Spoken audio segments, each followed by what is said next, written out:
మనకు కదా సపోర్ట్ నిలిచింది. ఎవరు నిలిచారు ఆ టైంలో? మనకి ఇజ్రాయెల్ ఇచ్చిన టెక్నాలజీ మనకు ఉపయోగపడలేదా? ఇజ్రాయెల్ మనకు ఉపయోగపడలేదా? ఈరోజు ప్రపంచ దేశాలు మన భారత్ని వెనకాల ఉండి దన్నుగా నిలబడ్డానికి కారణం మనకున్న ఆ నిబద్ధత కాదా?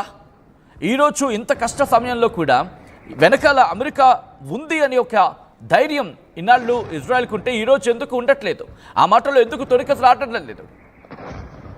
ఈ సోకాల్డ్ అగ్రరాజ్యం వ్యాపారానికి పోయింది కాబట్టి వెళ్ళి ఆ సిరియాలో ఉన్న ఆ ఉగ్రవాదులకి వాళ్ళకి దండుగా నిలుస్తుంది, వెళ్ళి వాళ్ళకి షేక్ హ్యాండ్ ఇస్తాడు ఈ ట్రంప్.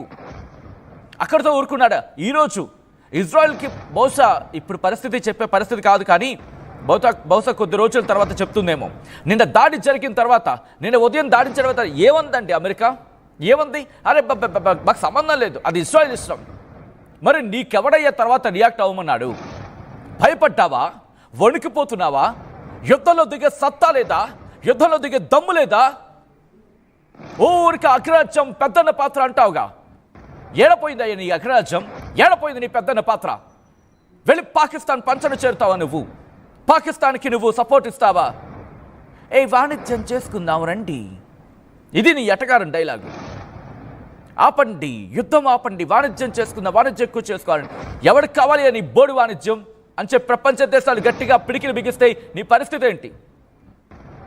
ఈరోజు ఇజ్రాయెల్ అమెరికాను నమ్మే పరిస్థితి ఉందా అంటే ఎక్కడ మాటల్లో తొలికిసి రావట్లేదు. మీరు చూడొచ్చు, ఎందుకంటే అమెరికా వ్యవహరిస్తున్న తీరు అక్కడ. ఇజ్రాయెల్కి సపోర్ట్ చేద్దామా వద్దా? చేద్దామన్న వాళ్ళు చేద్దామని క్లిక్ చేయండి, వద్దు అన్న వాళ్ళు వద్దు అని క్లిక్ చేయండి. సో చేద్దామనే వాళ్ళకి సంబంధించి ఎంతమంది సపోర్ట్ చేస్తారు? 89 మంది. ఆ వద్దు అని ఎందుకు అంటున్నారు? దయచేసి చెప్పే ప్రయత్నం చేయండి. ఎందుకు సపోర్ట్ చేయకూడదు? మనకి ఆపదలో ఆదుకుందెవరు? వెనకాల ఉండి నిలిచిందెవరు? ఆలోచించే ప్రయత్నం చేయండి. అంత కష్టంలో కూడా వాళ్ళకి ఇబ్బంది అనుకున్న తరుణంలో కూడా మనకి దన్నుగా నిలబడలేదా ఇజ్రాయెల్?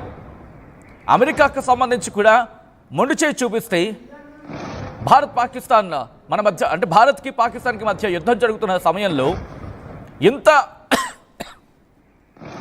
అమెరికా కూడా వదిలిపెట్టేసింది. భారత్కు అండగా నిలవాల్సిన పరిస్థితుల్లో వెళ్ళి పాకిస్తాన్కి పైసలు ఇస్తుందా? ఈ పనికి మళ్ళీ తుపాస్ దేశం. బహుశా ఇది ఆగ్రహంతో ఆవేశంతో అంటున్న మాటలు కాదు. ఈరోజు అగ్రరాజ్యం పెద్దన్న అంటే పెద్దన్న పాత్ర పోషించాలి. పెద్దన్న పాత్ర పోషిస్తే అందరూ హర్షిస్తారు. ఈరోజు అదే ఇజ్రాయెల్ అమెరికా నమ్మే పరిస్థితి లేదు అనడానికి ప్రత్యక్ష సాక్ష్యం ఈరోజు ఆ దేశ ప్రధాని బెంజమిన్ నెతన్యాహు మాట్లాడుతున్న మాటలు కావా? ఎందుకు నమ్మటం లేదు? ఎందుకు ప్రపంచ దేశాలకు ఫోన్ చేసి ఇది మా పరిస్థితి, ఇది మేము చేయబోతున్నాం అని ఎందుకు చెప్పుకోవాల్సి వస్తుంది? అగ్రరాజ్యం అండ ఉంటే అలా చేస్తుందా నిజంగా ఇజ్రాయెల్? కానీ ఈరోజు నమ్మే పరిస్థితులు లేవు. కారణం నిన్న ఎంత బాధపడి ఉంటుంది? ఈ యుద్ధానికి మాకు సంబంధం లేదు అని బయటకు వచ్చి చెప్తుందా? అది ఇజ్రాయెల్ యుద్ధం అంటుందా? నువ్వు కెలికింది కాదా? నీ వస్తువులు అమ్ముడుపోవడానికి నిన్న కూడా నీ వ్యాపారమే. కుదిరితే ట్రంప్ చేసిన ట్వీట్ నేను మీకు చూపించే ప్రయత్నం చేస్తాను. ట్రంప్ ఏమన్నాడు?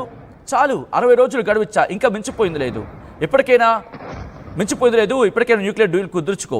ఎందుకంటే మా మిలిటరీ దాన్ని ఏమంటారు, సైనిక సంపత్తిని వాడుకునే దేశాలన్నీ బాగుపడ్డాయి. ఇక్కడ కూడా నీ వ్యాపారమే.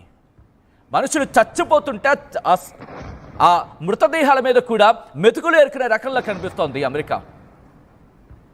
ఈరోజు ఇజ్రాయెల్ ఇరాన్ మధ్య యుద్ధం జరుగుతోంది, యుద్ధ వాతావరణం నెలకొంది. పెద్దన్న పాత్ర అంటే ఏం చేయాలి? ఓ శాంతి స్థాపనకో సుస్థిరకో ఏదో ప్రయత్నం చేయాలి. లేదు, అక్కడ వల్లకాడైపోతోంది ఆ ప్రాంతం అంతా. అక్కడ మధ్యప్రాచ్యం ఈరోజు ఎలా ఉంది? అట్టుడికిపోతోంది, శవాల దుబ్బగా మారిపోతుంది. క్షమించాలి ఈ మాట వాడినందుకు. అటువంటిది ఎక్కడ కూడా మాట వినిపించలేదు. నిన్న రాత్రి మరి ఏ ద్రవ పదార్థాలు పుచ్చుకొని ఎటువంటి వ్యాఖ్యలు చేశారో తెలియదు, కానీ నిన్న రాత్రి చేసిన ఆ పోస్ట్లో కూడా, ఆ సోషల్ మీడియా పోస్ట్లో కూడా క్లియర్ కట్గా లేదు. దాంట్లో ఏమని పేర్కొన్నాడు? 60 రోజులు అయిపోయింది, 61 రోజు ఇప్పటికీ పర్వాలేదు, ఇంకా టైం ఉంది, నువ్వు ఈ డీల్ కుదుర్చుకో అని చెప్పి పెద్దన్నగా మాట్లాడుతున్నావే. దాంట్లో ఏమంటున్నావు? మళ్ళీ ఇక్కడ కూడా నీ వాణిజ్యం, ఇక్కడ కూడా నీ వ్యాపారమే. నిన్ను నమ్ముకున్న దేశానికి వెన్నుదన్నుగా నిలవాల్సిన నువ్వు వెన్ను చూపిస్తావా? వెనకాల ఉండి వెళ్ళు నీకు నేను ఉన్నా అని చెప్పాల్సిన వ్యక్తివి నువ్వు వెన్ను చూపిస్తావా? వెనక్కి తిరుగుతావా? అక్కడ కూడా ఏమంటావు? ఇజ్రాయెల్ మా ఆయుధ సంపత్తిని వాడుకుంది కాబట్టి ఈరోజు ఎంత స్ట్రాంగ్గా ఉంది. ఇరాన్కి మళ్ళీ నువ్వు ఇండైరెక్ట్గా చెప్తున్నావా నీకు కూడా నేను ఆయుధ సంపద ఇస్తాను, నువ్వు కూడా యుద్ధంలో పాల్గొనని చెప్పి. ప్రపంచ దేశాలకి నువ్వు పేడలా తయారయ్యావు అని సోషల్ మీడియా వేదికగా చర్చ జరుగుతోంది. నీ దేశం నేను తిట్టుకుంటోంది. అటువంటి పరిస్థితులు ఈరోజు అప్పుల కుప్పగా మారిపోయింది. నీ దేశానికి ఐడియా ఉందా? తెలుస్తోందా? అది మాత్రం బయటకు చెప్పావు. బట్ నాకు అదంతా అనవసరం. మా దేశానికి ప్రస్తుతానికి అయితే మా సంగతి మాకు చాలు. ఇలాగే భారత్ తన స్టాండ్ క్లియర్గా కట్గా ఉంది కాబట్టి ఆ రోజు బైడెన్ హయాంలో మనకు గుర్తులేదా అండి? మనం మర్చిపోయామా? రష్యా యుక్రెయిన్ యుద్ధం జరుగుతున్న క్రమంలో మన మీద శాంక్షన్స్ విధించేది సిద్ధమైంది. బట్ భారత్ ధీటుగా సమాధానం చెప్పింది. ఆ రోజు రష్యాకి మనం దన్నుగా ఉన్నాం, ఈరోజు ఉన్నాం. ఆ రోజు ఆయిల్ విక్రయించినప్పుడు, ఆయిల్ కొనుక్కున్నప్పుడు ఏమన్నాడు బైడెన్ సర్కార్? ఏమంది? మీకు కూడా శాంక్షన్స్ వేస్తాం, ఆంక్షలు విధిస్తామని చెప్పి ఇలా బెదిరించలేదు. వీళ్ళ పాడుబుద్ధి మనకు తెలీదు. ఈరోజు ప్రపంచంలో ఇంత అస్థిరతకు కారణం ఎవరు?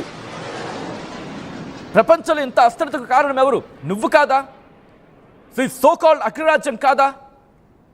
ఆఫ్ఘనిస్తాన్కి సంబంధించి ఎందుకు ఇదే పాకిస్తాన్, నువ్వు ఆదరించిన అదే పాకిస్తాన్ ఏం చెప్పింది? ఒక్కసారి ఈ దాడులకు సంబంధించి విజువల్స్ చూద్దాం. ఎందుకంటే హృదయ విదారక దృశ్యాలు ఇవన్నీ. కారణం ఎవరు? మాట్లాడదాం.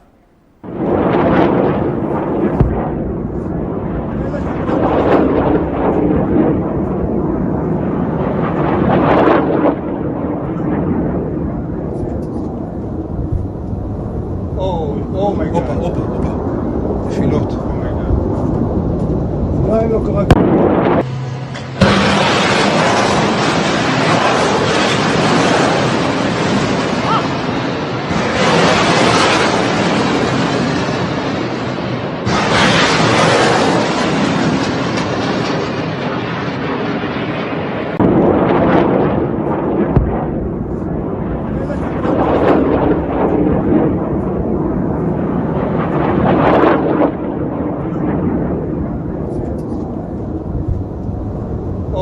Oh my God. Opa. Filot. Oh my God. אולי לא קרה.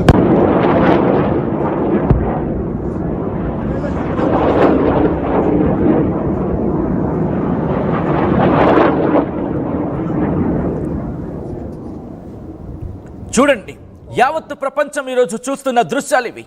Israel మీద ఈరోజు ఇరాన్ దాడులు జరిపింది. ఇరాన్ మీద ఇజ్రాయెల్ దాడులు జరిపింది. ఈరోజు లేటెస్ట్ విజువల్స్ కాబట్టి ముందుగా ఇజ్రాయెల్ దాడులకు సంబంధించి మీకు చూపించే ప్రయత్నం చేస్తాం. ఆ తర్వాత ఇరాన్ దాడులకు సంబంధించి